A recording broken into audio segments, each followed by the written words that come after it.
The technology upgrades provided by the Darien Foundation has been a game changer for us. It's allowed us to improve our training. It has helped us hone our skills. Thanks to our partnership with the Darien Foundation, who's provided all this technology and several grants throughout the years, we're able to continue to be prepared to respond whenever you need it. I'd like to thank the Darien Foundation for their continued support. They've been a wonderful partner, and they've taken this vision that we've had for this property and make it a reality. Thanks to the Darien Foundation, we have this amazing new van, and we are so excited about it and what it'll do for the community. This is going to be a real improvement in the services we provide. The Darien Foundation is important to the community in the scope that they reach out to answer needs. It's important for people to be proud of where they live and to understand that if they want a better society, that they need to fund places like the Darien Foundation and the places like the Mather Homestead, because they're so rich in cultural achievements that it makes it a better place to live.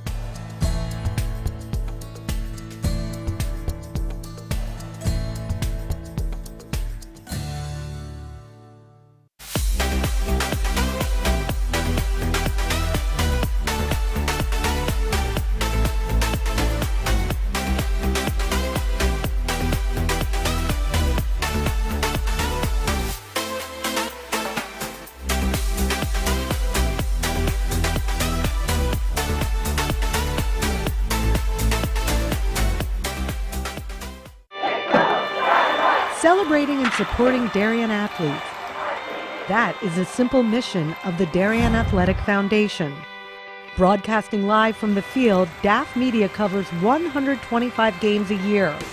All Darien teams, our youth, in our town, on our fields.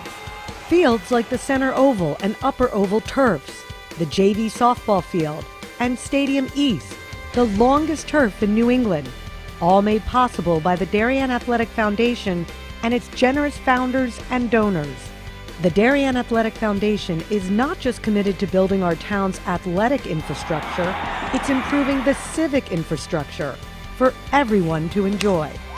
The multimedia scoreboard, the snack bar pavilion, and the stadium lights, a $750,000 investment that makes Darien High School just the second school in Connecticut with LED lights. The Darien Athletic Foundation board is made up of local parents who know just how quickly it goes by. Its archives of more than 60,000 photos capture those precious moments of our young athletes as they strive to be their very best. The Darien Athletic Foundation has raised almost $9.5 million for our town and its kids, and it's not stopping there, as it continues to build a legacy for our youth as bright as their future, both on and off the field.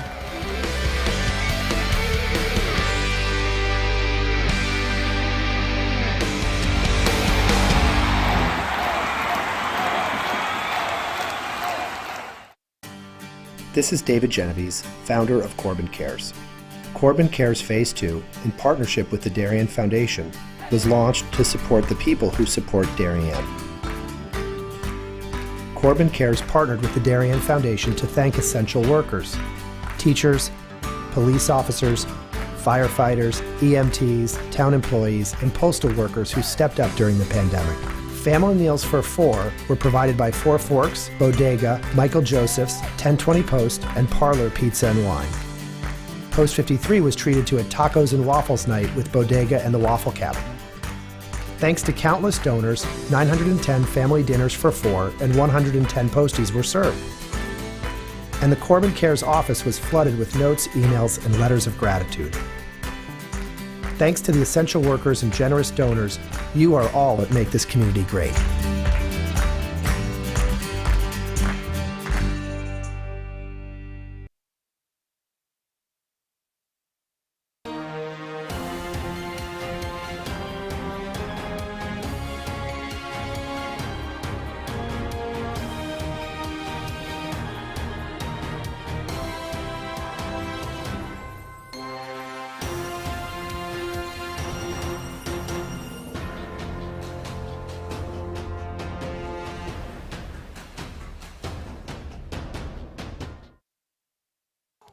coming to you live on this beautiful spring afternoon at the Darien High School Stadium Field. Today we have boys varsity lacrosse where the Darien Blue Wave face against the Staples Wreckers. These two teams met twice last year where Darien was able to come home with a victory 10-7 in the regular season, and in the FCIAC Championship game, Darien won 15-3. Darien is currently coming off a 2-game win streak against Manhasset and Fairfield Ward, while Staples is coming off a devastating double overtime loss against Iona Prep. Hello, my name is Cooper Puff, and alongside me today we have Blue Wave Lacrosse team alum Jack Book. Jack, with your experience under Coach Braemar, what does Darien have to do to come out and beat Staples today? Well, I think it's pretty simple. I think these guys need to come out and play with the intensity that they know they're capable of playing with. And, you know, they got great talent throughout the roster. They're deep at almost every position. You know, but this is a very good Staples team, and I think they need to just make sure they're setting the tempo the entire game. It's a good try there by Kaminsky, actually.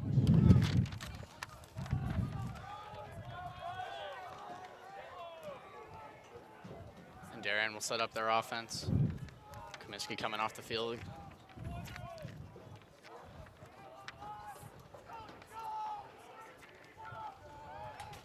Again, the midline substitution is a big thing at Darien. They're always trying to make sure they have the right personnel in, trying to get mismatches and substitutions that they can get offensive personnel trapped on the defensive end for Staples. Obviously, nothing really on the first draw that's worth mentioning, but just keep an eye on it throughout the game because that's something Darien loves to do. Judge Caesar sweeping down the right side. Looks inside for Picorni. And Brady Picorni with a great finish right in front to let Darien go up 1-0. And that's a great feed, finding Picorni on the crease there. It's, you know, contested shot, making sure that we're not forcing shots on the crease, but if you have a guy that you know can handle inside like Picorni can, and obviously we just saw an example of it there with the one-handed finish, you know, he's a target and he will be a target all day. That allows the defense, or that forces the defense to respect the crease, and it allows for more outside shots. So that'll be something to keep an eye on throughout this game. Ooh, big hit off the wing there.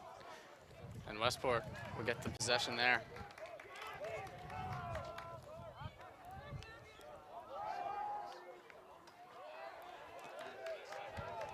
Good check, and making sure. Should be an over. Did they get a touch? They did not get it in.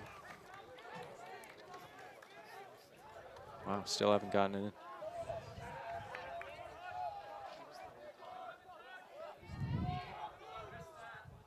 All right, we'll get our first look at Staples here. I'm actually very interested to see this Staples team in action. I've been hearing a lot of really good things about not only the program. I mean, they've got such great history. You know, I remember back when I was playing here, we had some serious battles. But their program's just gotten better and better every year. It seems like they're really hitting their stride. And, you know, obviously Darien with the success. And Aiden Best with a sweeping dodge over the Darien defense to get their first goal for Staples, making it 1-1. And that's just a matter of tempo. You know, they had taken a while to get, you know, fully subbed in and get possess the ball. And we obviously see 23 there taking it to the rack as soon as he's got a lane and going 150 miles an hour, you know, catching the defense off guard. They're trying to get set up and match up on defense and just, you know, one-on-one matchup. And he had a lane, took it, and went barreling into the crease, knowing that if he got contact, there was still a high likelihood that he would be putting the ball in the back of the net.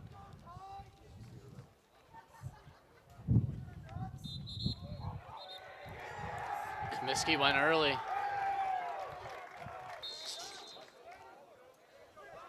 Now, I'm not too confident, or I'm not too versed up on Staples in terms of their face-off unit and their wing play, but obviously that's been a strength of Darien's this season. Be curious to see how that battle takes place today. That's with two athletic teams. Transition offense and opportunities from the X are going to be, sorry, the X as in the face-off X, are going to be key deciding factors in today's game. Carter Gay behind. Got to stay off of his, try to stay on his hip there. Derek Sale with a dodge to the right and gets it in, making it 2-1 Wreckers. It's a great overhand take on an alley dodge. You see him catching that ball, immediately immediately transitioning into a dodge, getting his body downfield, hands back, and shooting overhand. Especially with a tall goaltender, you know, getting the goalie to move upwards, downwards, you know, is crucial, as well as east to west from pipe to pipe. So changing the plane, shooting on the run, hard overhand shot, that's a great take. I'll tell you, I see a lot of energy on the Staples side. I would love to see Darien get a little more fired up here. This is a big matchup. And Henry Dodge wins the faceoff. these guys really do play with a lot of heart, though, this Darien team. It's been fun to watch them this season. You know, I know a lot of these guys from youth lacrosse and such, and a lot of their older brothers were guys I played with, so it's really fun to see them sort of having command of this team the way that they do.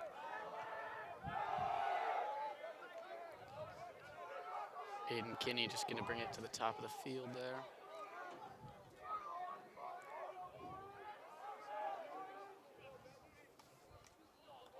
Aiden Best trying to get around Brian Martin.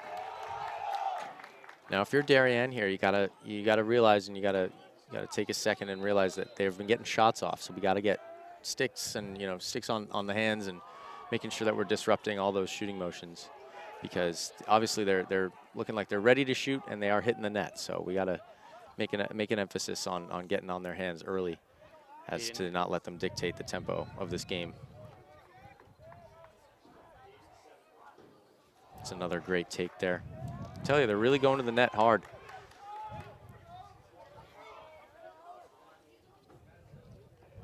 A lot of guys with, using both hands.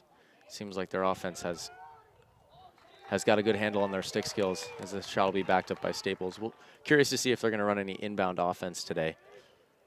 Try to get as many opportunities off the sidelines and end lines as possible.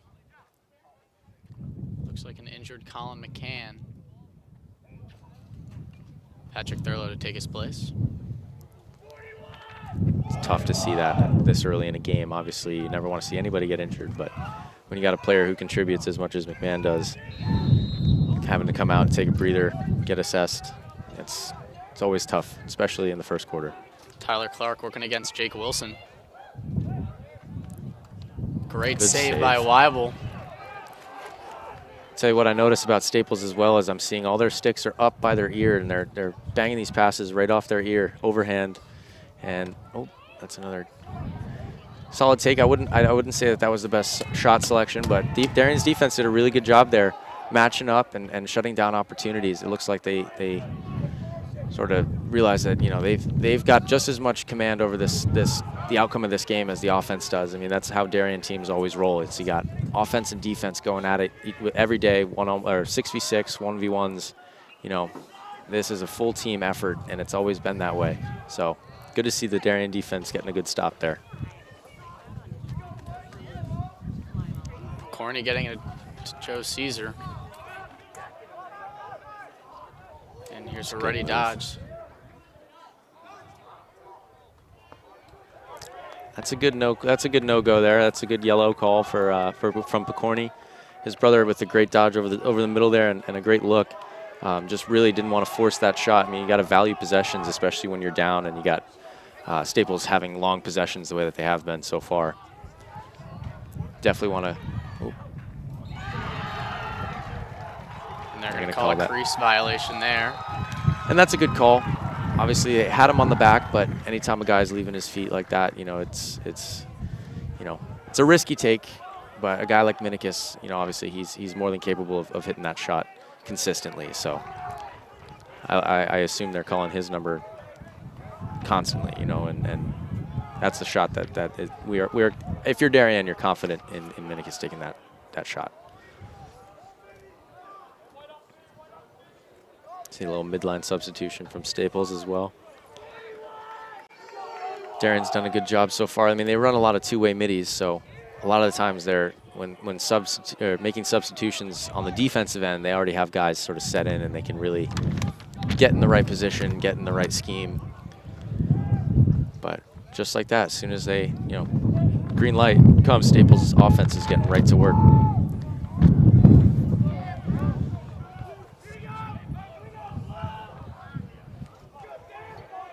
Eric Sale, sweeping dodge against Allegro. behind to Tyler Clark. Good check. That was a good job by Allegro there, making sure that he's getting the guy down the alley, not getting on the back of the numbers there, just making sure he's not too high with the hands apart for a cross check. That's an awesome check there. Is that Caesar? We'll see some transition here from the wave. I tell you, I've never understood why people opt for that one-handed check. It's not very effective from the ride there. It's just you're asking for a slash. There's a time and place, but usually when a guy's already by you, there's no reason to throw that check. Joe Caesar working for Max. Double team comes, and Allegro's going to get a dodge here. Takes That's a shot. A great take. And gets it past Heisler, making it 2-2.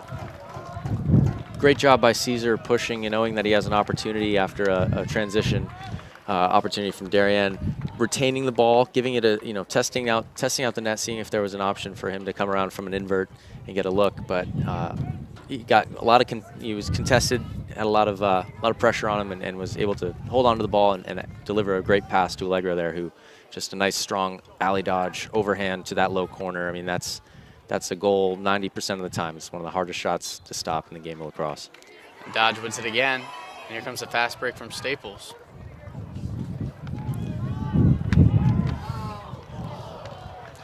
A lot of opportunities missed open net or just missed opportunities on a 1v1 from Staples so far. A couple of these shots, you like to say you got to shoot to get hot and shoot to stay hot. So it's cool to see these guys are getting the ball, getting shots off, but they got to start hitting the net if they want to, put a lead on this Darien defense and try to hold out. Hayden Kinnery going against Alec Medwar.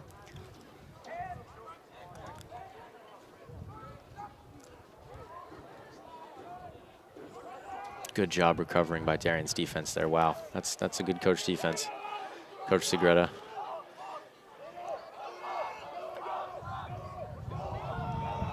Your yellow call coming from Staples bench.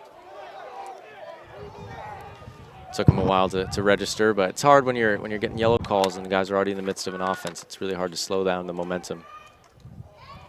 There's a nice hard take there as well.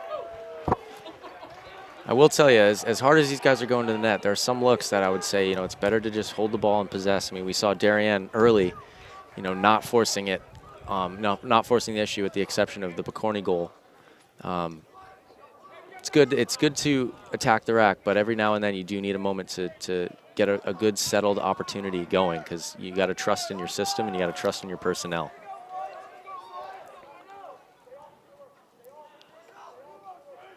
Got to stay lower on his hip there. That's a risky check. Shot backed up by Picorni.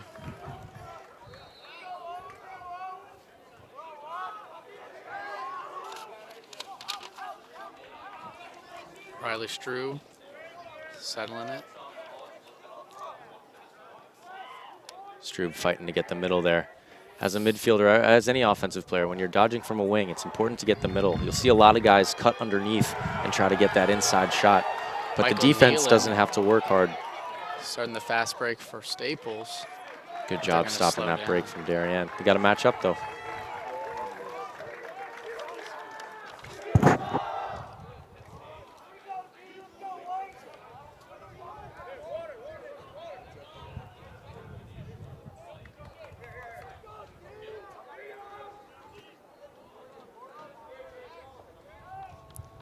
Mason Schaefer working against Caesar. Some good big shorts. save by Weibel. Good short stick defense there. They're going to call a push from behind. I assume push, loose ball push.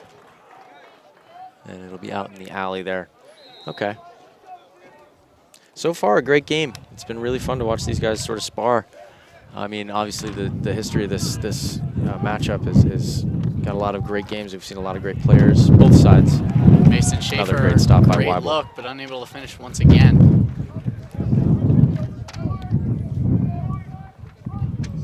Opportunity here, transition for Darien. Vanchik got to handle that. We got to get back in on defense. It's awesome watching Vanchik play. I played with his older brother at Darien and at Penn, and just I've known David his whole life. Or it feels like his whole life. And watching what he's been able to do with this group this year has been really fun. All these guys really, you know, great senior class.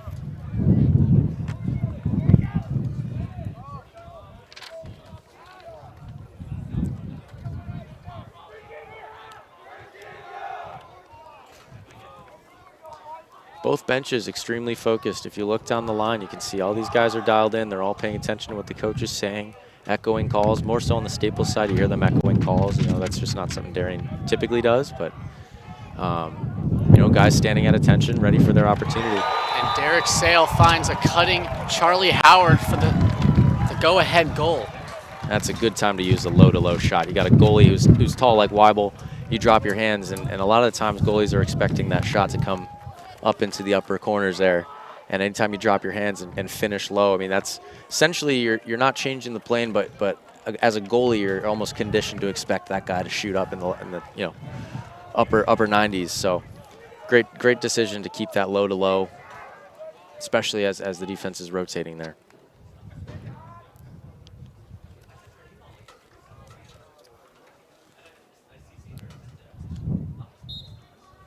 It's a great battle at the face-off X so far today. All right, and they're going to get called for a push there. If I'm these poles on the wings, or if I'm any wing player for both teams, you know, anytime you're going in and you're trying to rake the ball back, that's the quickest way and the best and most effective way to win a ground ball battle is just get your hands down, get your hands low, and run through the ball. You know, anytime you're trying to rake it back, you're on your heels immediately, and if guys are, you know, as soon as you pick up that ball, you're going to have 3 guys trying to check you. So I would just say making sure that you're scooping through the ball and running to space. Darien immediately going right into their offense. Finn McCorney right in the middle. It's going to be backed up by Minikis. It's tight. Got to make sure we got a guy back there. That was a close one. It's not that it was a bad time to go. It's just, that ball's going to cross. Oh, I guess there was a timeout. End of the quarter. Oh, it's quarter. Got it. Well, there we go. First one in the books. I'll say these teams are very well matched up. And we'll be right back for the start of the second quarter.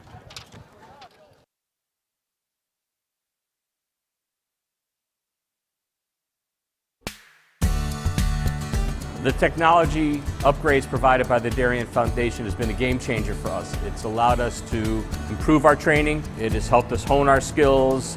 Thanks to our partnership with the Darien Foundation, who's provided all this technology and several grants throughout the years, we're able to continue to be prepared to respond whenever you need it. I'd like to thank the Darien Foundation for their continued support. They've been a wonderful partner, and they've taken this vision that we've had for this property and make it a reality. Thanks to the Darien Foundation, we have this amazing new van, and we are so excited about it and what it'll do for the community. This is going to be a real improvement in the services we provide. The Darien Foundation is important to the community in the scope that they reach out to answer needs. It's important for people to be proud of where they live and to understand that if they want a better society, that they need to fund places like the Darien Foundation and the places like the Mather Homestead, because they're so rich in cultural achievements that it makes it a better place to live.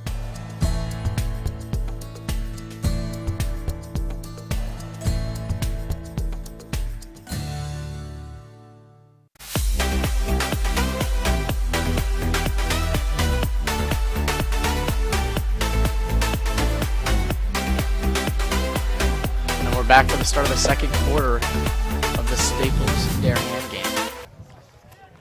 What a beautiful day, honestly. You know, it's been a pretty chilly week, I would say.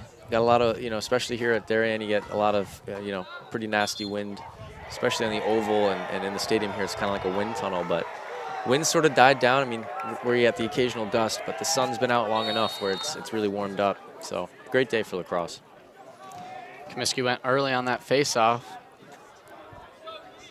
And that's going to be increasingly important as the game goes on. We got to make sure that we're getting possessions. If you're Darien, you got to make sure you're getting possessions and taking care of the ball.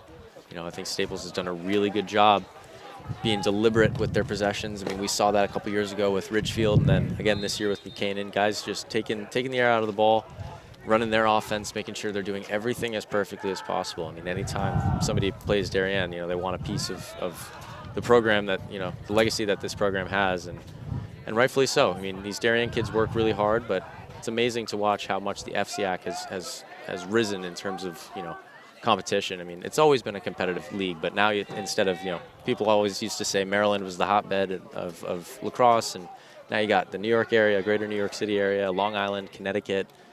I mean, they're all, you know, these teams, every one of these teams could be in the top 25 nationally if they, you know, they have the right looks. And Tyler Clark draws the and-one goal. And that's a great dodge from X. You saw him get a little off balance there. Realize he has the ability, once those hands come off, he has that ability to recenter himself and finish with a low shot overhand into that low corner. If he had shot that ball while he was being pushed and tried to drop his hands, the likelihood of that going in, you know, you lose all downward control on the ball, and you can sort of push it and have it sail over the crease. It's also just a weaker shot anytime you're shooting off your back foot. So him to be able to fight back, get on that front foot, and bury that low, that's a great goal. It's also a little bit of a slow slide, if I had to say. I think that guy was within, you know, 10 feet of the net, and you know, I'm sure Darien communicates. They communicate very well, so I'm sure they just had a word about it, and that they'll get that buttoned up. Comiskey with a clean win there. Dominica's going to carry behind and let Darien set up their offense.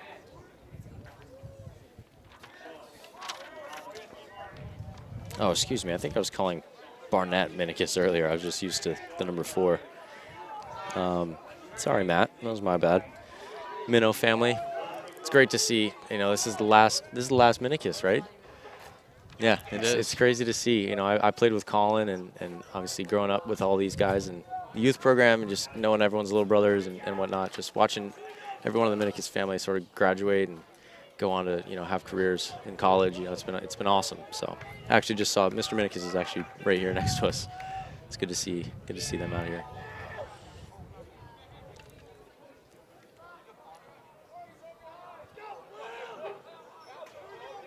Is this corny here at X here? Looks like get a they're little two-man game invert, making sure we've got one shorty. If there's a pole down there, we need to make sure that we're picking with a short stick. And that's just a concept offensively that's not only in high school but college. You see that everywhere. It's trying to get mismatch opportunities when you got a guy covered by a pole. It's a good way to get an attackman guarded by a shorty, or vice versa, you know. It's a great transition from Staples there. I tell you, their stick skills are tight, and they run hard, they play hard. Would love to see Darien's defense with a little more bounce in their step as they're sort of stalking this Staples offense. Pass working against Martin. He's going to get inside. It's a good stop by Weibel, getting his shoulder up. A nice tall goalie like that, you know, they have the advantage of taking up more of the net.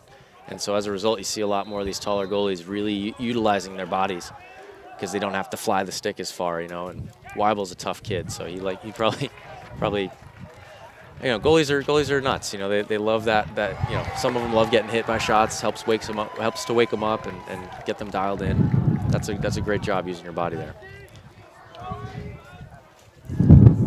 Just like that, we got the turnover back to Staples, so we're going to get another look at Staples' offense.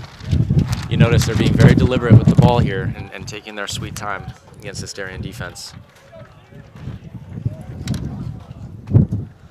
What do you think of the flow on 32 there? Look at that. Look at that hair.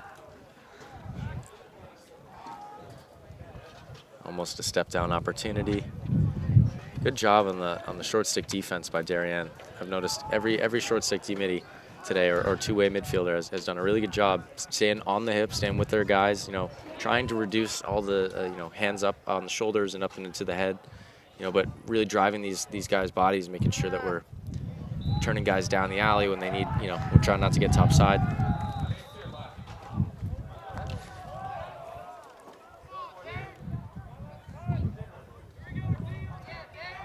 Little smoke and mirrors play from Staples. Ooh, missed opportunity. That's and a great look for Carter Gay, but he was unable to finish. You notice Staples is doing a really good job offensively. You know, individually, their players they something called a bounce, where if you got pressure on your hip and you're trying to continue dodging or keeping your head up to look for a pass across the field, you know, you're bouncing, meaning you're taking a step out aggressively every couple strides just to make sure that you've got your hands free. Good defense there by Allegro. Ooh, and a quick release. Number 21 there. Charlie Howard working against David Ivanchek.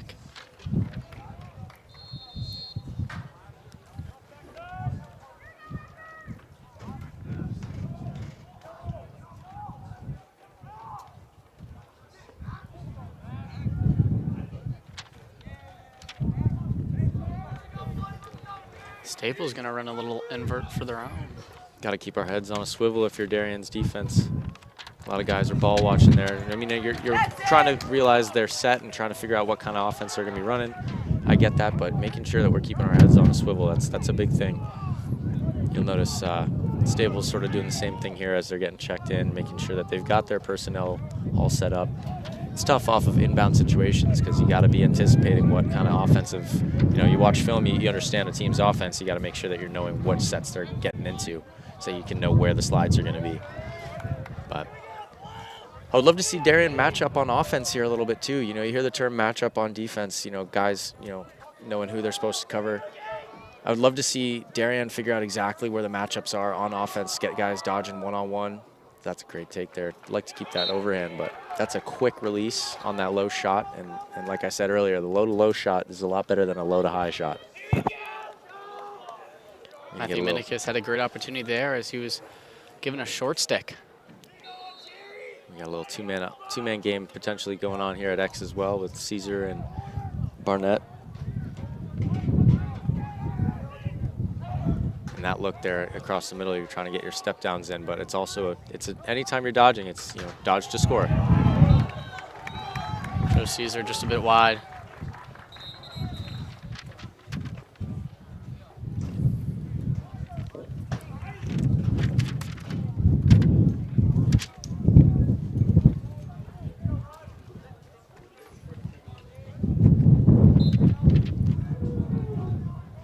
Just about 5 minutes and 40 seconds left in this first half here.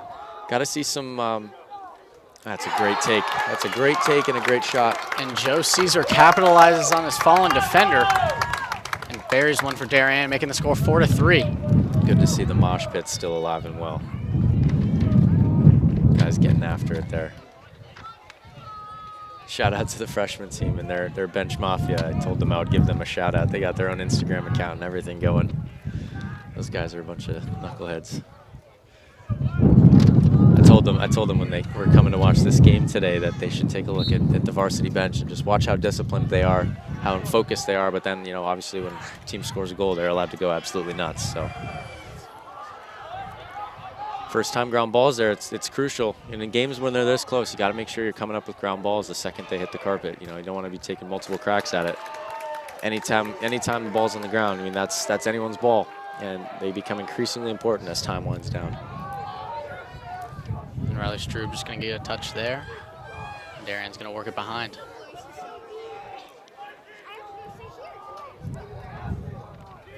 What I will say about Darien is I've liked that they've been very patient with their shots. Their shot selection seems to be pretty good, and their on-net percentage in particular this season has been something to note.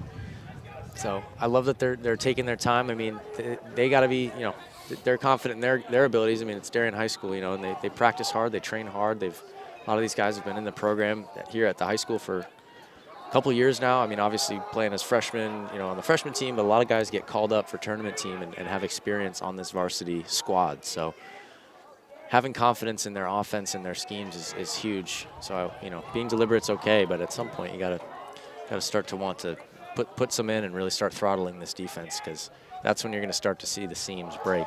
A great move by Minikis and hits off the post. It's a great take.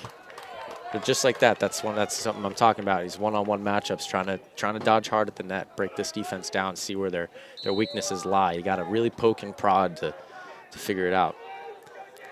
Corner with a sweeping dodge and is checked away as he hung his stick behind him.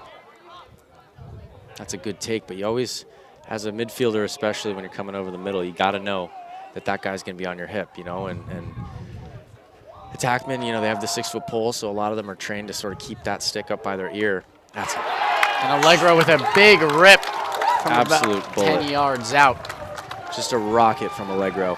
Nice overhand release. You notice, guys, I mean, people watching, all these shots that we're seeing, you know, these overhand releases, they're really difficult to stop if you're a goaltender. And you can get a lot more velocity on them when you really get your hands back and learn to shoot with your hips. A guy like Allegro is a really well-trained shooter. You know, and this offense, you got a lot of guys that are like that. You know, guys who can move the ball quick and get the offense around, really work in offense, but then guys who can unleash a shot at any moment, just like we saw there from Allegro. And I'll say on the Staples end, I mean, as hard as they're dodging, it seems like we haven't seen a lot of the outside shooting going on their end. And that's just maybe a product of, you know, them facing off against Weibel, who they know is a great goaltender, and that he loves to see outside shots. So. And Darien's going to call for a timeout here. Jack, what do you think Darien's doing right now? And talking over. Well, I'm looking at the clock here. They got about 3 minutes and 30 seconds. They're down by 2, and it would be going into the half. So they've got their 2 timeouts left. Or I guess they just used their first one, right? They still have 1 more. This would be a good time to dial up, you know, a play to get them within 1. You know, ideally, they can win the face-off, come down, score another, and then they'll have about 30 seconds. If they can do that successfully and with some pace, they'll have an opportunity to score the go-ahead goal before halftime. If I'm in the offensive huddle right now, what I'm trying to do is I'm trying to find where those matchups where we saw them peppering the defense a lot there. We saw a lot of things get exposed. So I would expect to see someone like Caesar or Minikis initiating, and then you have guys who are outside shooters, you know, like Allegro or Bowman or you know, you name it. Anyone on this offense can really shoot the rock. So just look to see some pick action, maybe some 2-man game, and then backside look. Guys got to be able to dodge with their heads up. And I mean, I've noticed Picorni's been on the crease all day, so he hasn't really gotten many looks aside from that first one. So maybe there's a play drawn up here if the defense is really focused on the outside shots, since they've seen a couple now. I'd be curious if that's maybe what Staples was just talking about, is getting out on guys' hands, because I mean, a lot of these guys have super quick releases. So. And Stroob's going to go. Banging it through X. Minikis with a low shot and takes the lead back. 3 unanswered goals to go, 5-4 against Westport Wreckers. Now, we didn't see a lot of 2-man game there, but what we did see is guys getting through and hustling through on slips and whatnot, trying to get open, drawing that defense onto them, because obviously if a guy's going to snap off a quick pass, if that guy's wide open on the crease, I mean, that's an easy goal. So we saw Darien dodging hard, getting the ball, transitioning it through X, and then Minikis with just a really nice get-the-middle type dodge and finishing as he's falling down, making sure all of his momentum's going towards the net. It's a great take.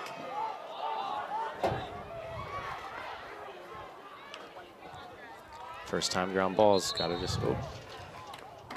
And that's a good call there. And there's going to be a push from behind on number 88, Jake Wilson. Can get frustrating on wing, you know, with wing play when the ball stays on the carpet for a very long time. Guys start, you know, getting a little feisty, start pushing each other around, you know, checking down on the hands. You know, got to be careful not to trip guys and slash guys. But, you know, I'll say for both of these squads, making sure you just get down and as soon as that ball hits the carpet, just have somebody going after the ball, picking that thing up and running to space. Haven't seen a lot of that yet. So.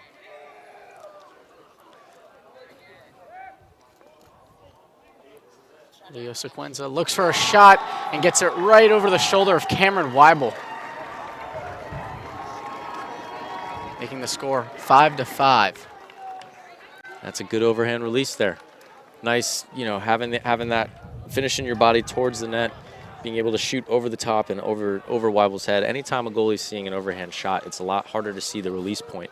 When you're dropping your hands down to your side, you know, there's only so many places you can put that ball. You know, with an overhand shot, you not only get the up and, you know, the north-south, but you get the east-west effect for shooting. I'm referring to, you know, top to bottom and right to left on the posts. So that's a great finish. And a little bit of a hold there. I'm surprised they, oh, okay, they got it. got to go here if you're Darien. That was a smart call taking the timeout, but now you've lost a minute and they've went and scored a goal. So all that work you did is now flushed down the drain. So got to get back to work. Don't want to use their timeout probably until they get down under a minute. So we'll see if they have anything drawn up, maybe that they were planning on using for their second. If they had gotten the face-off there off that first goal. And Caesar bangs a lefty shot right over.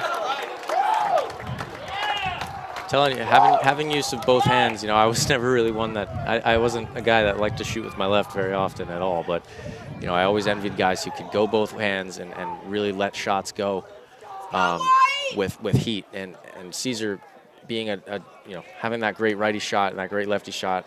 Is he a right? He's a right. He's a right. Yeah. And so, I mean, obviously, I couldn't even tell if you ask me, if he shoots right or left. I mean, that's a great lefty shot. Perfect, and to a defense, if you see a guy let a shot go like that, that looks, and they're able to get momentum on it, like you're going to all of a sudden now honor his left hand. So it actually frees up his right hand even more.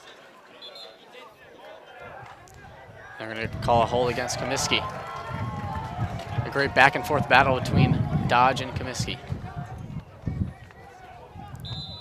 Good job getting in on defense there. And a great job by Staples to hustle and get to your spots, knowing that they're short on time. Darien is now, Darien's got the lead? Yep, 6-5. Oh, I didn't even realize. Sorry, it's hard to see the scoreboard here because I got this pole in the way, but I guess that was great takeaway from Brian Martin. Miscounting. Again, looking for Weibel.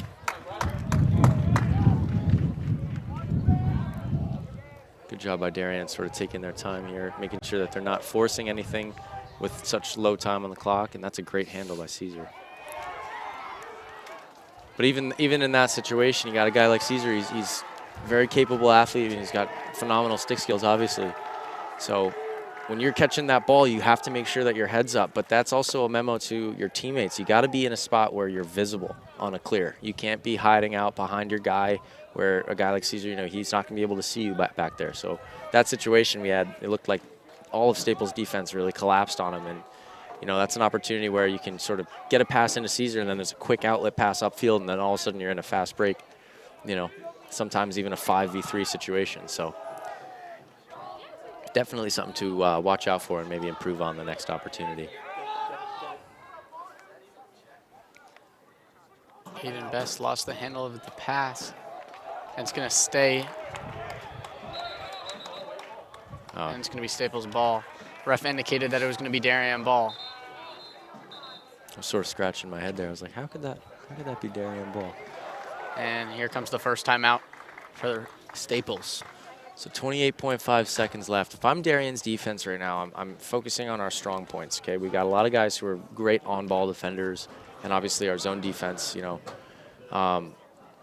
getting matchups, because we have got a lot of guys on Staples. If we're looking at that matchup, 23 and they're big physical bodies, and they've so far been able to get their hands free and sort of work their bodies around, get shots off. So I think staying tight on man-to-man defense is going to be huge, but also making sure those slides are timed up so that it takes the pressure off of that 1v1 matchup, in case, guys getting beat, even if he's, a good on-ball defender. You just want to be extra sharp, especially with 28.5 seconds left, because a team like Staples, who we haven't seen a lot of outside shots from yet. I mean, this could be an opportunity for them to draw something up like that. You got to be on your toes here if you're Darien, because this is, question, the difference between going into a half with a lead, whether it's a 1-goal lead or a 5-goal lead. Just having a lead going into the half is always such a great asset when you come out for the next face-off. I always like to look at it like, you're down by 3. You start the game, you're down by 3. You're up by 4 at the end of the game. No, you're still down by 3. Like, you have to keep the pedal on, and that's not necessarily going to the net. Situationally, you wouldn't want to be going to the net if you're up by 2 and you had a minute left. But let's see what Staples has drawn up here. They're looking for that step down. I tell you, they do a really nice job running this umbrella offense. They're sending picks down and exchanges, very similar to what Darien does offensively. Tyler Clark sweeping around from X, and he's able to finish with a nice question mark dodge there. Went from his left to his right. That's a perfect time to use that question mark dodge. Dodging hard from X, getting that guy to overcommit because you're by him. And as soon as you can make that change of direction and you snap your body around, get airborne, and you can really shoot that ball, especially with an overhand release. A lot of guys will do the question mark and try to drop their hands, and you know, ball with your body torquing, you lose all control of the ball. So for him to be able to get that shot nice and overhand in that top corner, you know, it's tough to read if you're a goaltender. You know, 5 yards, the ball's only visible as soon as that guy turns, right? So as a shooter, you've got an idea of where you're going to be shooting the ball, but there's really, oh, is there be an opportunity here? Oh, it's a good take. 0.1 seconds left. Let's see if they can sneak anything in. It'll be.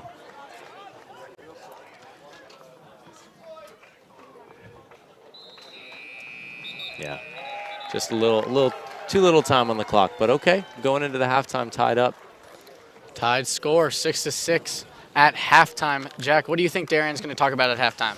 I think just being in command of yourself and your team, and sort of understanding everything that you've worked on up until this season, offensively, defensively, owning your matchups, commanding, you know, presence on the offensive end of the ball. But I think overall just the intensity level needs to come up. I've seen Staples has been out jumping around, being all amped up. I mean, they want a piece of what Darien's got. And so Darien's got to recognize that somebody's coming into their home turf trying to take what they've got. I mean, they got to rise to that occasion and be, you know, a true Darien team, just sort of squash the competition. But I've been super impressed with Staples so far. This has been a great game to watch and an absolute pleasure. So I'm excited to see what goes on in the second half. Well, we'll be back for some great second half lacrosse after halftime. The technology upgrades provided by the Darien Foundation has been a game changer for us. It's allowed us to improve our training. It has helped us hone our skills. Thanks to our partnership with the Darien Foundation, who's provided all this technology and several grants throughout the years, we're able to continue to be prepared to respond whenever you need it. I'd like to thank the Darien Foundation for their continued support. They've been a wonderful partner, and they've taken this vision that we've had for this property and make it a reality. Thanks to the Darien Foundation, we have this amazing new van, and we are so excited about it and what it'll do for the community. This is going to be a real improvement in the services we provide. The Darien Foundation is important to the community in the scope that they reach out to answer needs. It's important for people to be proud of where they live and to understand that if they want a better society, that they need to fund places like the Darien Foundation and the places like the Mather Homestead, because they're so rich in cultural achievements that it makes it a better place to live.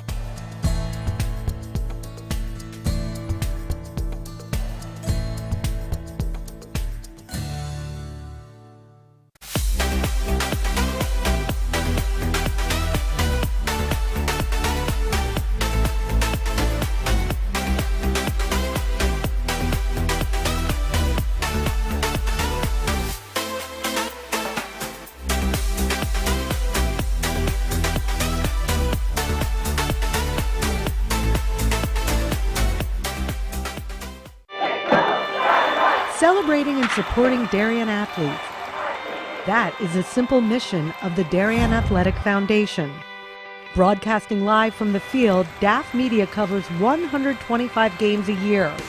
All Darien teams, our youth, in our town, on our fields. Fields like the Center Oval and Upper Oval turfs, the JV softball field, and Stadium East, the longest turf in New England. All made possible by the Darien Athletic Foundation and its generous founders and donors. The Darien Athletic Foundation is not just committed to building our town's athletic infrastructure, it's improving the civic infrastructure for everyone to enjoy. The multimedia scoreboard, the snack bar pavilion, and the stadium lights, a $750,000 investment that makes Darien High School just the second school in Connecticut with LED lights. The Darien Athletic Foundation board is made up of local parents who know just how quickly it goes by. Its archives of more than 60,000 photos capture those precious moments of our young athletes as they strive to be their very best. The Darien Athletic Foundation has raised almost $9.5 million for our town and its kids, and it's not stopping there, as it continues to build a legacy for our youth as bright as their future, both on and off the field.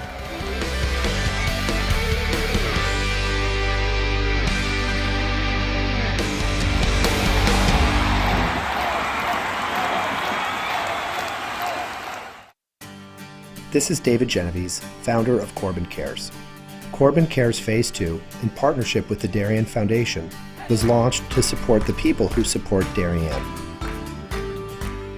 Corbin Cares partnered with the Darien Foundation to thank essential workers, teachers, police officers, firefighters, EMTs, town employees, and postal workers who stepped up during the pandemic.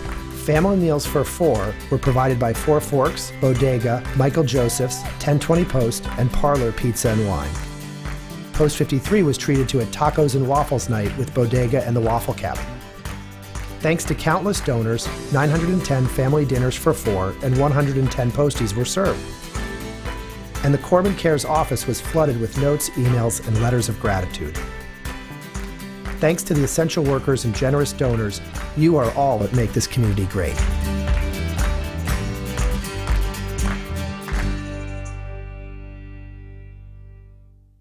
We are DAF Media, Darien's hometown source for sports, arts, and entertainment, established in 2017. We are Community, a volunteer-based organization that gives nearly 50 Darien High School students hands-on experience in video production. We are Cutting Edge, a STEM initiative. Students use cameras, computers, sound equipment, and innovative software. We are Live, streaming 120 events per year on our YouTube channel. We are On the Stage. We are At the Big Games. We are On the Field. We are In the Gym. We are On the Move, live streaming not only in Darien, but throughout southwestern Connecticut and the tri-state area. We are making a difference.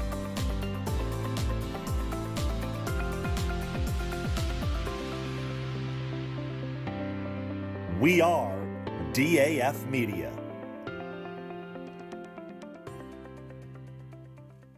This broadcast is produced by DAF Media, a joint venture between the Darien Foundation and the Darien Athletic Foundation.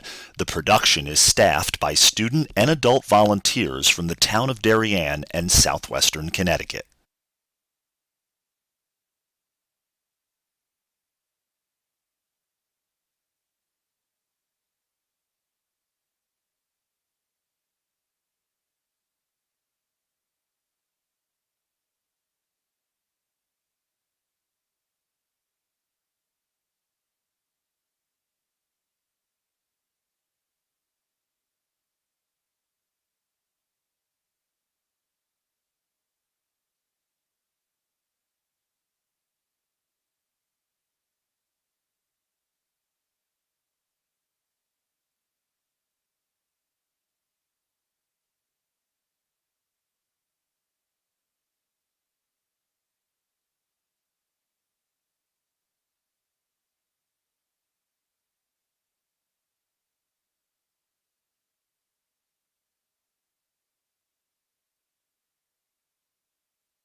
And just one quick look at that Tyler Clark goal at the end of the half.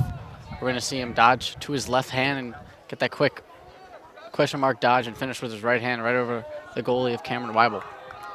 Really was just a great shot. And of course, momentum going into the half. You know, if Darien had gone in with that lead, you know, I just heard Staples a minute ago just going absolutely nuts in their huddle, you know, getting really hyped up. I mean, this Staples team's playing with a ton of passion, and honestly, the matchup it's pretty even. I mean, you've seen guys on both sides of the field owning their matchups. You know, Darien's getting 1v1 opportunities, and same thing with Staples. They'll come right back down and they'll put one in the back of the net. So really exciting to watch. You know, I would love to see these Darien guys sort of take that energy that they see on the Staples bench and just throw it right back at them. You know, anytime you see another team come into your home turf and get all hyped up, it's a good take. And Aiden Best working against Alec Medwar. The attackman got the upper hand and was able to score right out of the gate, making it 7-6 Staples.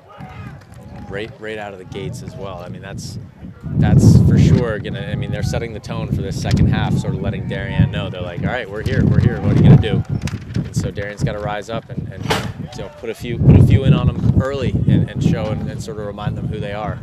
You know, I think this Darien team, you know, one thing they can't do, and I haven't seen them do it much this year at all. It's a catch for any team in Darien's position is to be complacent on offense and wait for other guys to sort of, you know, make a play. You gotta just have guys flying around at 150 miles an hour at all times trying to make plays.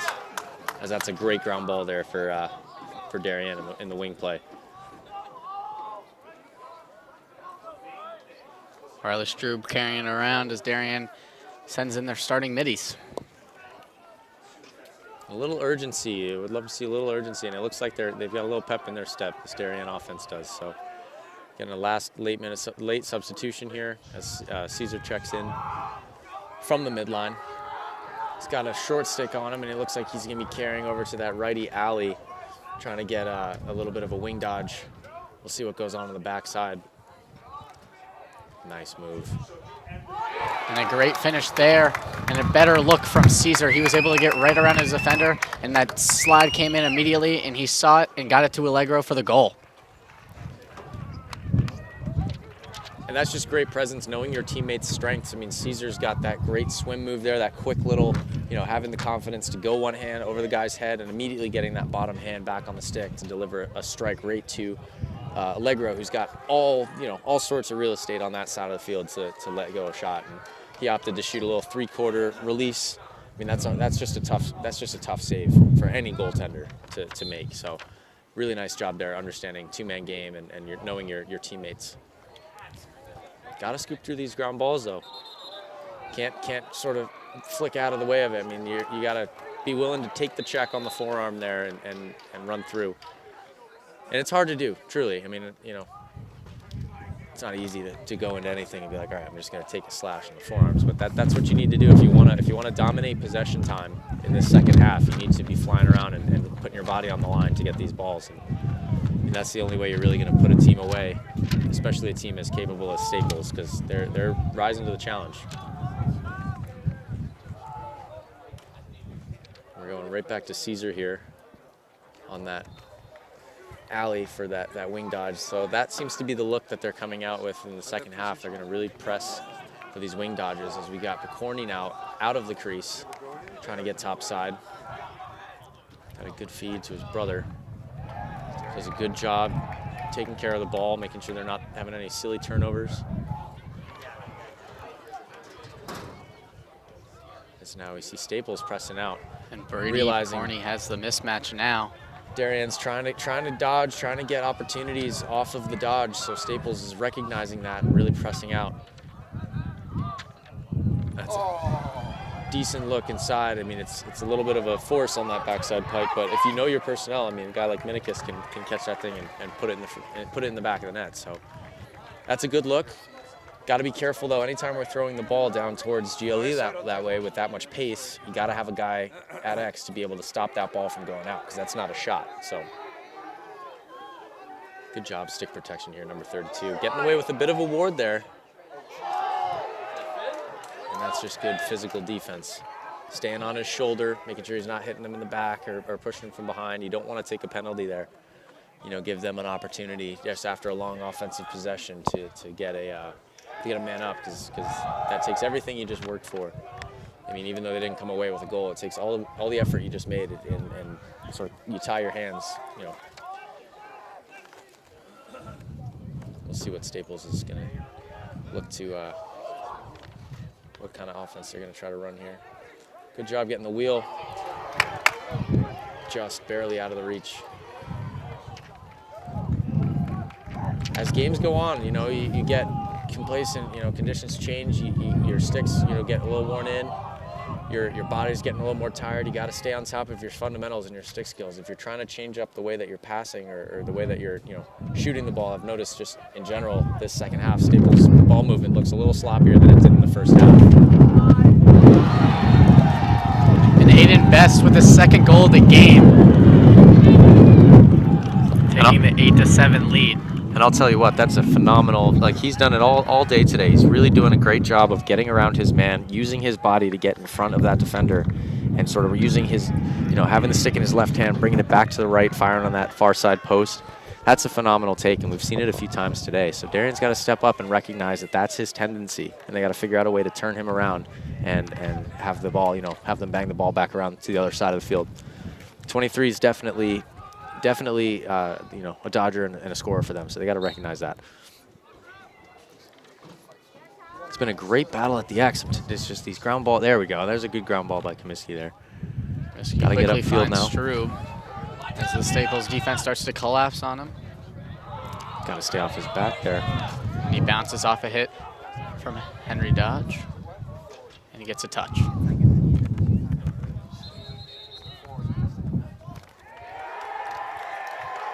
Darien's going to be called for an offsides penalty here, or was that too many men on the offensive end there? I believe they called that Porter Barnett stepped out of bounds. Really? Over on the far side there? Yeah, there was much confusion from Porter. Interesting call. I wasn't paying much attention on that side of the field. We're going to get another look at Staples' offense here. Staples is rotating some personnel in. They're getting a lot of different looks as well. I mean, we saw their ball movement a minute ago. Nice and sharp. They just got to make sure that they're... Ooh, that's a great take. And Leo Soprenza gets right around. Staples bench going absolutely nuts there after that. They want this one. They want to take what Darien's got, and they want to sort of take the throne as the number one team in the state. That's a phenomenal dodge. Using your body, shooting overhand, but recognizing that the goalie's, you know, Weibel's expecting that shot to be maybe on the far side pipe. Being able to have the presence of mind to shoot that near side into that high corner. You know, goalie's body's automatically going to be moving towards that pipe, whether it's deliberate or not. That's just something the goalies are trained to do, is just protect that far side pipe in the event that somebody fires one off. But to be able to pull back and keep that shot near side, that's a really hard shot to stop if you're Weibel. And Comiskey gets pushed from behind. And once again, Darien will set up their offense. Just about 6 minutes and 30 seconds left in this quarter, third quarter here. I'll have to go back and rewatch that out of bounds call there. I wasn't quite sure what happened there, but we'll see. They're going to opt to initiate with looks like Caesar again, or they're going to just run a little two-man on that far side.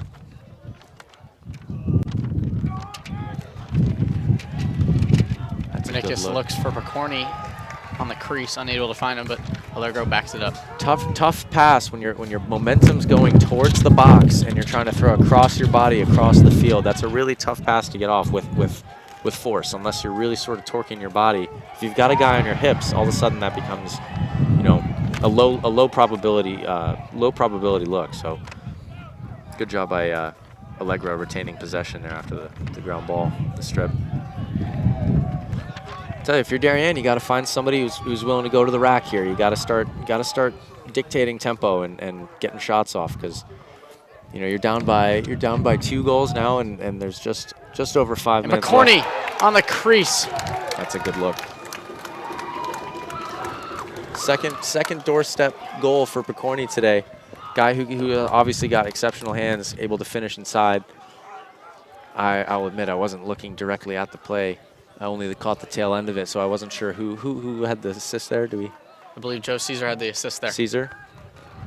So Caesar's definitely one of the initiators for this game. They've opted to call his number a lot. It's a really well-rounded offense for Darien. We just got to see guys starting to take initiative and go to the rack, which it looks like they're starting to do. A good fit. It's going to be Staples' ball.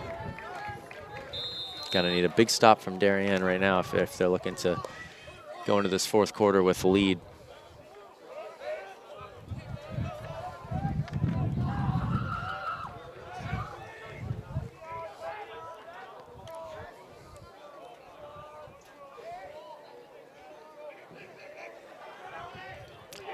Good save there by Weibel. Seeing this now, Got Staples lucky with an in and out of the crease there as well. Gotta be careful. Staples has moved Aiden Best to midi now as Max Udell is behind at attack.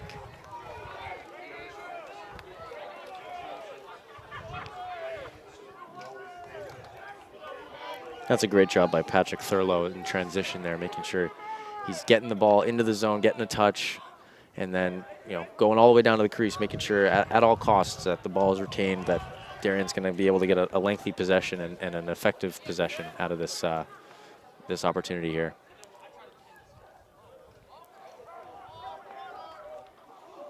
Porto Barnett trying his own. And we'll get it up to Caesar. Climbing the ladder there. Call that climbing the ladder as a midfielder. That's a good take. I'd like to see a little more over the top. And they're going to give that possession to Staples on the chase. Good effort by the Staples defense.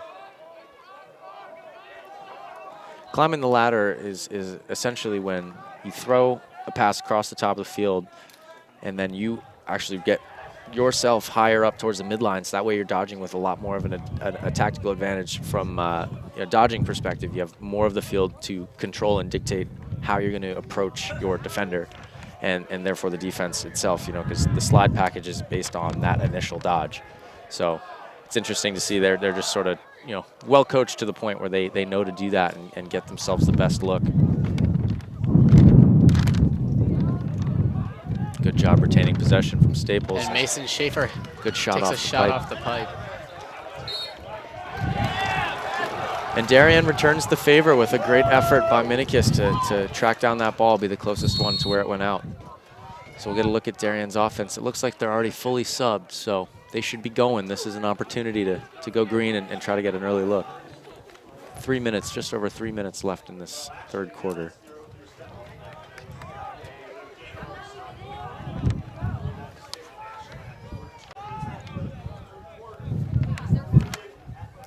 They're going to run a little invert with Joe Caesar behind.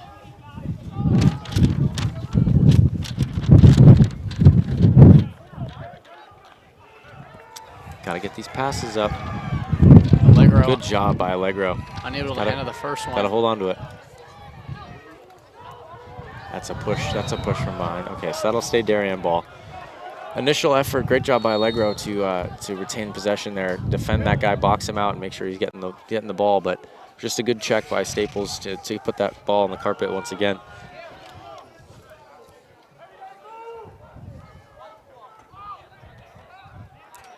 Got to be careful if you're Darien to do all the important things, all the simple things right. No moving picks, no ward calls, no drops like that. Picorni, just uncharacteristic drop there from Picorni, but this is where you need to be playing your best lacrosse and making sure your stick skills are as dialed in as they can.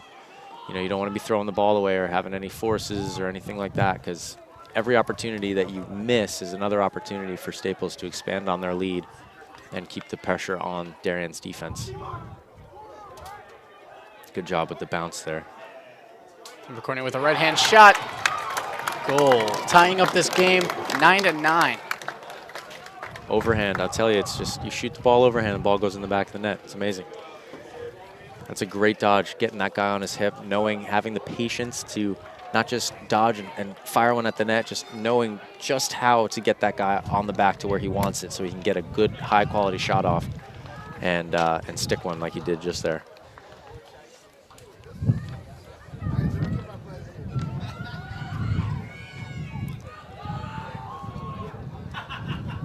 tell you, it's been a while since I've done one of these broadcasts, but I'm really impressed with what you guys have, how far this program has come in terms of, you guys got a lot of bodies up here. You guys are running a really great program. So thank you guys for having me out.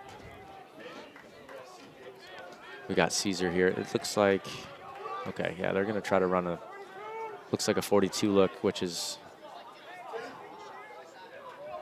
Joe Caesar sweeping down the right side. Comes to double team. Great look. And Minikis right up in front in the crease, and he scores, taking the lead 10-9. And that's a great call to go for the 42. That's basically like it's similar to like a Tiger concept or a 400 set. You're got backside movement, and then you got that slip underneath. But essentially you're initiating with a 1v1 dodge, putting a ton of pressure on Staples' defense to make a call whether they're going to slide or go. That's when all the magic happens on the backside or even on the near side there. In the case of that Coma slide coming up, and I think it was Minikis, right? It was. Minikis being able to slip underneath, just sort of ride the crease and finish in front. And Comiskey coming alive on the face-offs here, winning a couple consecutive face-offs. Yep, that's going to be, as this game gets closer, we'll see. I mean, it's been such a battle all game, and it's been really fun to watch. But he's going to need to channel some serious grit here and sort of put the team on his back, make sure that that Darien's getting every possession. Staples still playing, they've been on defense for a long time now, so we haven't seen a lot of Staples offense, which is a testament to Darien's offense just being smart with the ball. But there's still a lot of energy on both sidelines. Staples, I would say honestly, Staples is looking, this is their Super Bowl essentially. And Vin McCorney gets the inside and a great save, but they're going to call him in the crease. And that's a good call. We just got to make sure we ride the ball back here if you're Darien. That's a great outlet pass. Let's see if they decide to push it. Great check from Jeremiah Stafford, who quickly gets it to Brady McCorney, who's going to take a shot and low and gets it in. Wow. There's some Darien transition offense. That's a phenomenal check, because that was an awesome outlet pass that Staples threw to the long stick in the midfield there. And then Stafford having the presence of mind to recognize that's a long stick. He can go, apply some early pressure. It's a lot harder for those guys to sort of turn around and, protect the ball because they've got, 6 feet of stick to work with.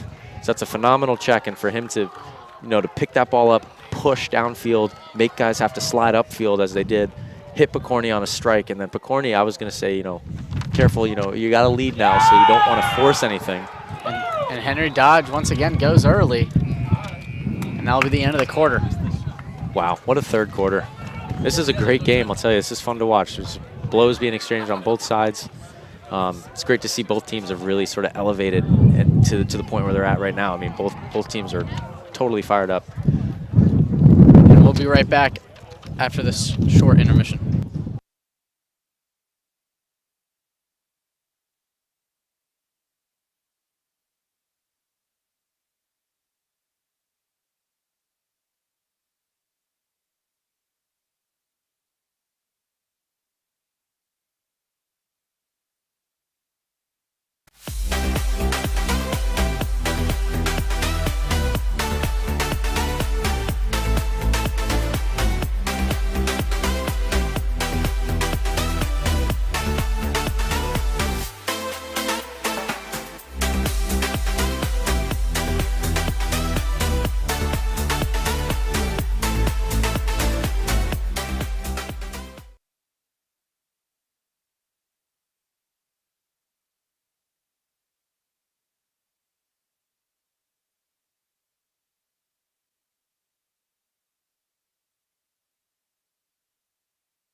And we're back for the final 10 minutes of this lacrosse game. Comiskey has come alive on the faceoffs in this half. Really was an exciting third quarter. And a lot of things that we recognized early on, you know, it's been interesting to see how those have played out throughout the game. I mean, the battlefield has been established at the faceoff X, so that's just tough. That's a tough take. I mean, I respect. Oh my! They're calling own goal on Staples. That is unfortunate. And Mason Heisler went for the pass, and it fell out of the back of his stick and went in. I felt bad for Comiskey there because that's a great time to go. It's just unfortunate he got checked as he was going to shoot.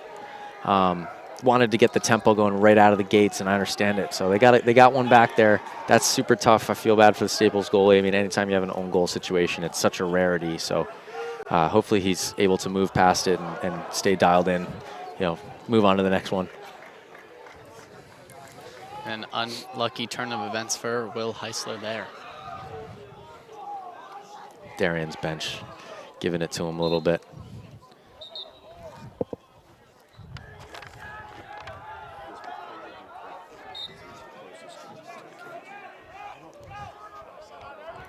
Aiden Best tries to push the offense quickly as Staples is immediately down by 3 to start off this quarter.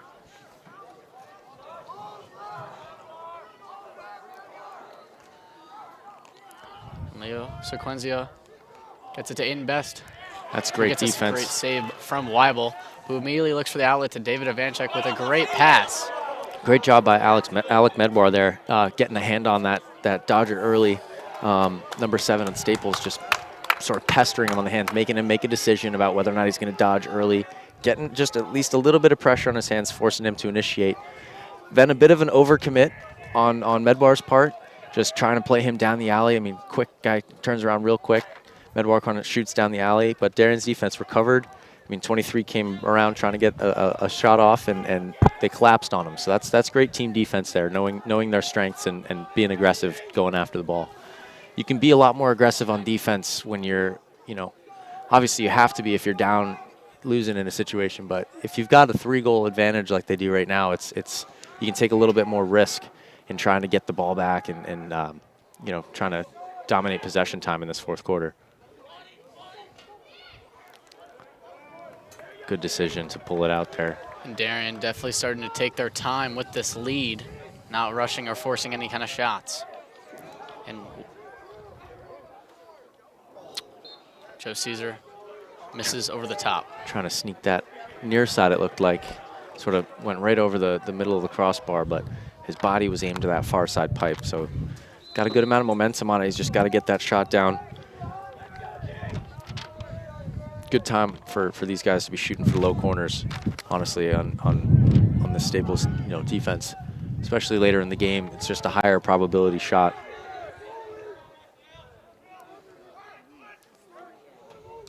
Just like that. And there's a pick down for Percorny, who was cutting upfield right to Joe Caesar, and with a great low shot to take a 4-goal lead, 13-9.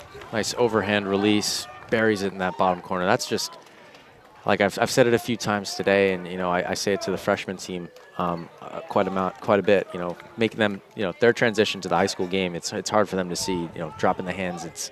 You decrease your likelihood for a number of reasons. But it looks like this Darien team has got a really good grip and just an understanding and confidence in their overhand shooting and realizing that that's just a higher probability shot. You're going to get more goals, and it's going to make your job easier if you're shooting the ball overhand. That's a huge ward there. I'm surprised they didn't call that, but they're going to call a penalty on Darien. That guy, you know, he's got his free hand off of his stick there, and I know he's absorbing contact, but anytime you've got your hand up and you're, you know, sorry, one hand on your stick and you're applying contact as a ball carrier, typically that's grounds for a ward. So wonder what the call is, or it looks like there's actually a player down. And the player down is Ty Comiskey. You hate to see that. And that'd be a huge loss for Darien. As their next photo up is Jack Silsby, and he's only a sophomore and has not seen much playing time. Looked like he had his elbow up a little bit there on that contact. I couldn't see if Comiskey was taking a run at him or whatnot, but Comiskey's a tough kid, so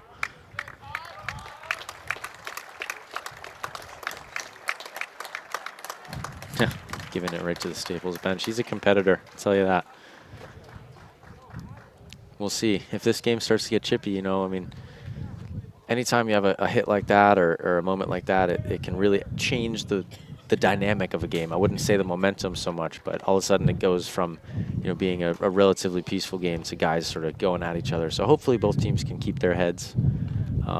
I think the competition will, or the intensity will pick up a little bit as a result of that hit, especially now that Darien's man down. We'll get a look at Staples man up offense. Have we had a man up opportunity for them yet? Yes, we did. They had the N1 goal with Tyler Clark. Right. So we'll get a second look at their man up here.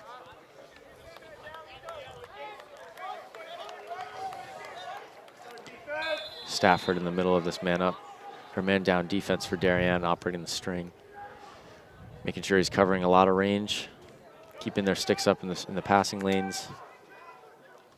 It's good rotation there.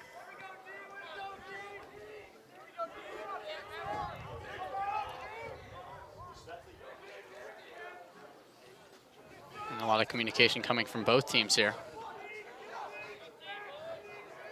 Good ball movement by Staples. Got their best players on the field, or at least their best offensive players. Well, that's a good stop by Weibel.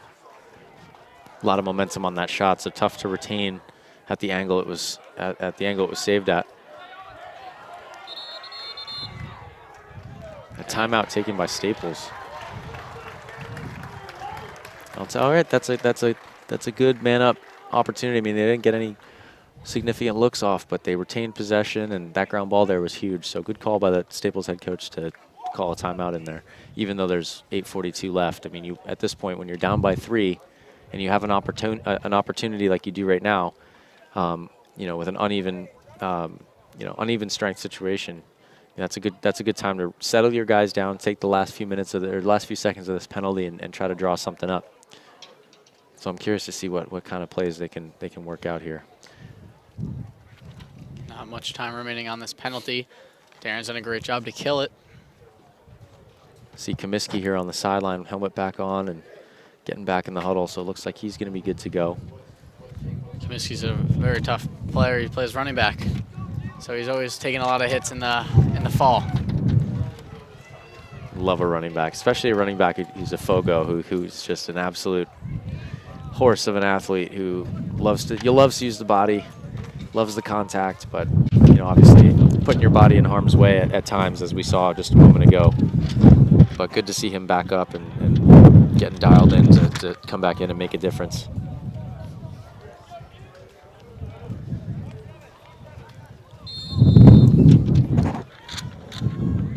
So a bit of a different look from Staples here. They're going with a 1-3-2, a 100 style offense, but they rotate into what looks like a 400 set. So now they're in a 400, a spread 400 because it's the zone.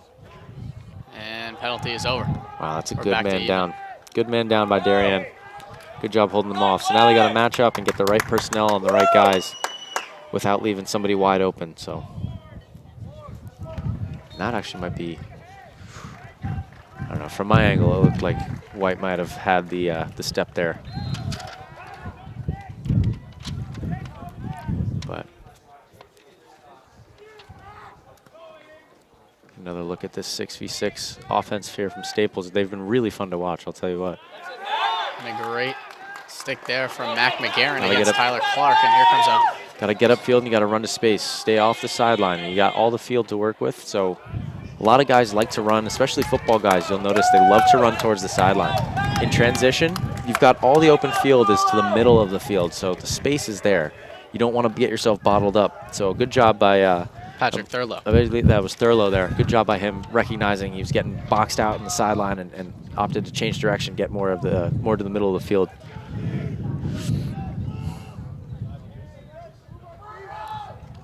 Darien taking their time to set up into their offense.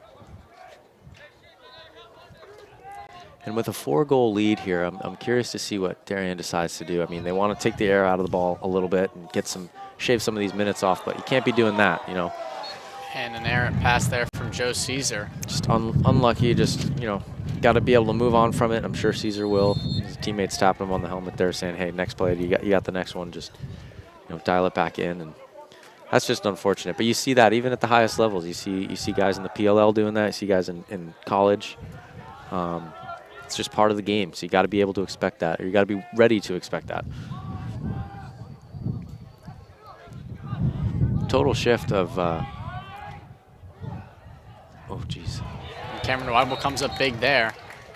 Seen a lot more of this Staples offense here in these past few minutes. I mean, it felt like Darien had possession for most of the end of the third quarter and beginning of the fourth. And I believe that penalty's coming on Cameron Weibel.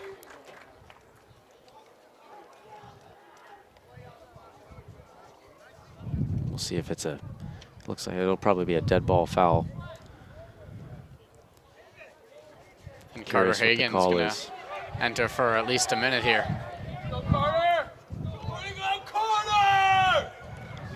Darien's got to take a breath here, and you know, Staples on the opposite end, they've got to take advantage of this opportunity. They've gotten 2-man up opportunities in the last few minutes here. They've got to stick one of these if they have any hopes of trying to upend Darien at home, or sorry, on the road at Darien.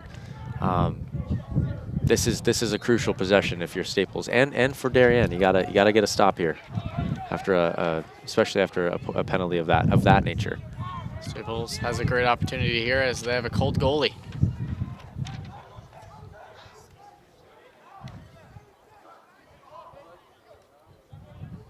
Ryan Thompson with a shot.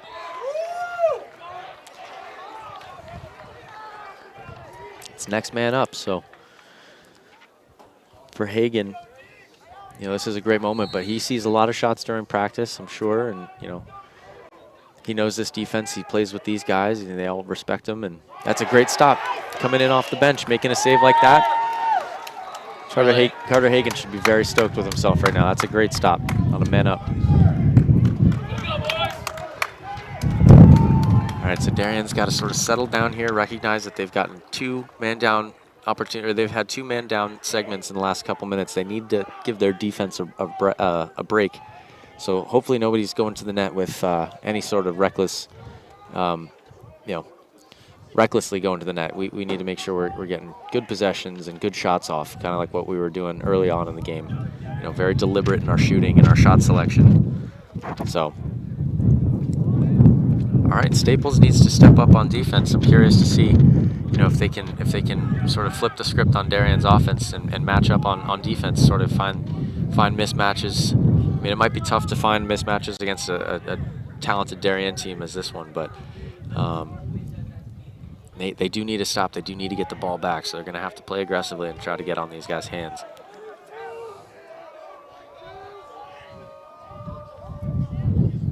Corney doing a nice job retaining possession, keeping his stick away from the defender. You just don't want any chances of getting a stick check and knocking that ball or dislodging that ball from your stick.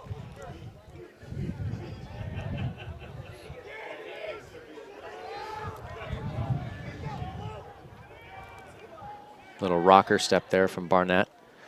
And a sidearm underhand pass. That's tough. That's tricky. And I know that there's a confidence level there and there's a swagger thing there, and I understand it. You know, everyone's guilty of that every now and then, but it's a tough pass to read. If you're the guy receiving that pass, it's coming from an angle where you really don't get a good look at the ball. And even if it's a 10-yard pass and there's not that much on the pass, like it's not a hard pass, it's just a tough pass to sort of read. So hopefully the next opportunity, they'll tighten that one up a little bit. Darien still has Carter Hagen in net.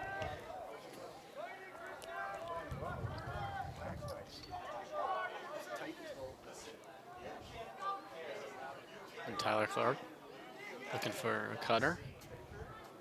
Good stop by Hagen there. Wow, I'm impressed. And he's all fired up. Good for you, Carter Hagen. That's an awesome stop.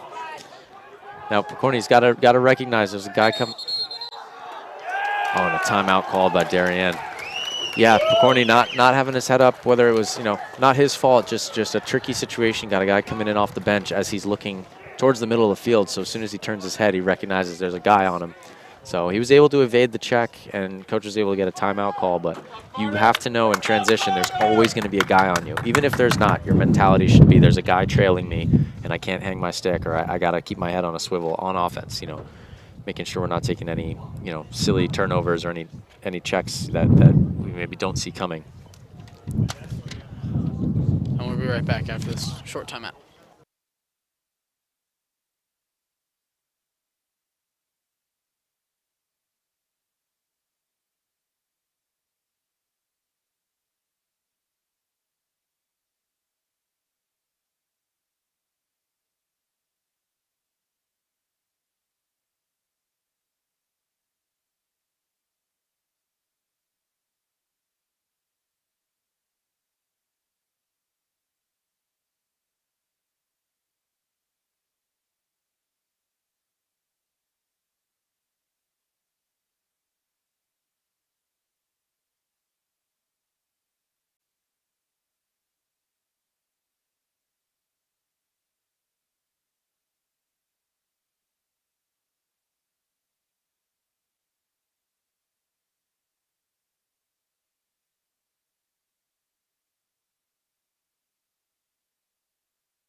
We're back out of that timeout.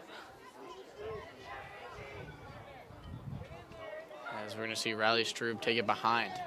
It's good one-on-one defense here. Staples defenseman number 24 is using his bottom hand to push. Well, all right, good job retaining possession. But you'll notice number 24 on Staples is using his bottom hand to push that guy so that he can check with his top hand. He's getting that top hand over, and instead of going over the head, he's coming underneath and trying to check that stick out, kind of like Mark Ivanchik used to do back in the day. And Riley Strube's going to run right over. That's what McLaughlin. Coach Lewis would refer to that as a weight room check right there. That's an awesome job retaining possession by Riley Strube. Just an I want it more moment. So we're seeing this is a common Darien concept when games get tight like this, down to like the 2.5 minute mark. You're constantly making sure you have an outlet who's readily available to go and assist at the X, but you don't want to clutter up the X when you're trying to kill the clock like this. You know, you want to make sure guys have room to run, that they're not running into double teams. And Joe Caesar's going to get right past Heisler to increase the lead to 5. Little backhand shot coming around the crease, you know, and that's the beauty of this system that Coach B has with you know, killing the clock is at any given moment, as soon as the defense gets complacent or they start to anticipate that it's just going to be a continuous pass the ball back and forth type thing, that there will be a lane that emerges. And Caesar having the presence of mind there to recognize there was no slide. All the men up top here had their heads turned, focused on their man, making sure their man wasn't back cutting. So he just slipped around the crease there, little backhand shots that, you know, low corner. That's tough. I mean, if he comes around and tries to go high with that, goalie's already standing there. So good presence of mind to put that thing low. And Darien will have their first man up here. And Henry Dodge is going to have a clean win. And he's going to throw it away. All right, so Darien's got to get downfield. They're in no rush to go here, but at the same time, you got to get downfield, get your possession. I mean, as soon as they get down there, since it's the fourth quarter, under 2 minutes, they'll need to keep it within the restraining box. So, let's see if Picorni is going to get a touch here. All right, and they're in, so they have to keep it in the box. They got 1 minute and 45 seconds remaining. Opting to keep just Picorni back there with the long pole. I'll be curious if they send a short stick down, but they're man up, so we won't see that for another couple seconds here. Staples is going to need to go and pressure that. Darien's got enough of a lead where even though they're trying to be deliberate with the ball, I mean, we just saw a goal a minute ago. You know, they're still very much in a position where they could go to the net. So Staples needs to be careful not to overcommit and make this deficit worse.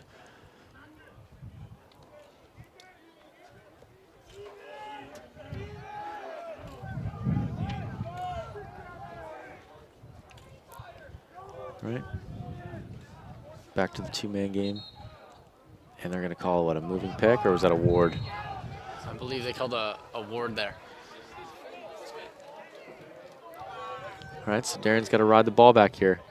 Don't give them any opportunity to go on a run. I know that there's under a minute left, but crazier things have happened. So Staples got to go to the rack here.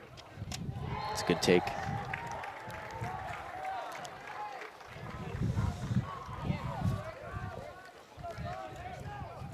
That's just a good opportunity there. Staples recognizing they've got a lane where they can go and take it hard to the net. Darien's defense maybe getting set up, taking a little bit too much time, trying to do everything right and almost to their detriment, you know, making sure everyone's in the right spot so that they can go and take the ball back, not realizing that they've got a guy who's ready to go and pounce on an opportunity there. So good job by Staples staying vigilant. And a big win for Comiskey. He's going to go to goal. He wants one. He does. There you go. He was not going to be stopped on that one. You can just tell sometimes with face-off guys, and Ty in particular, I've watched a lot of him, and he picks up that ball. There's just a certain look in his run. He's like, I'm taking this to the rack. So good job for, you know, after getting sort of having to come off and getting injured there earlier, coming back, bouncing back, being a contributor, and rising up to the competition. And Henry Dodge with a clean win for himself. And runs into a Pat Thurlow check.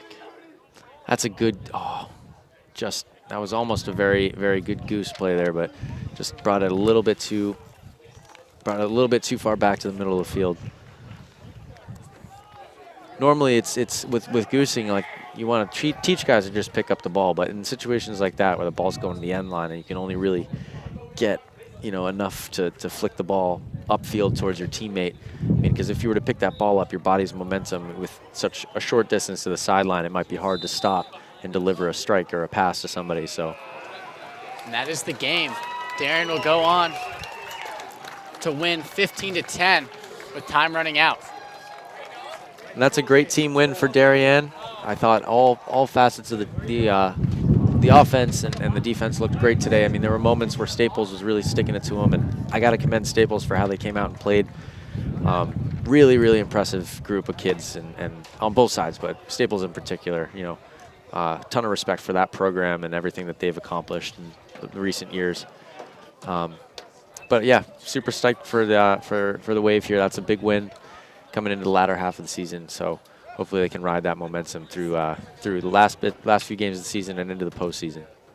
Darien plays Wilton on Saturday at 7 away, and I just want to give a big thanks for Jack Book for coming out. Well, thank you guys for having me. It's always a blast, and I look forward to hearing more of these broadcasts. They're always so dialed in, and it's really an awesome thing that you guys do. So thanks for having me. My name is Cooper Puff, and we'll see you next time on DAF Media.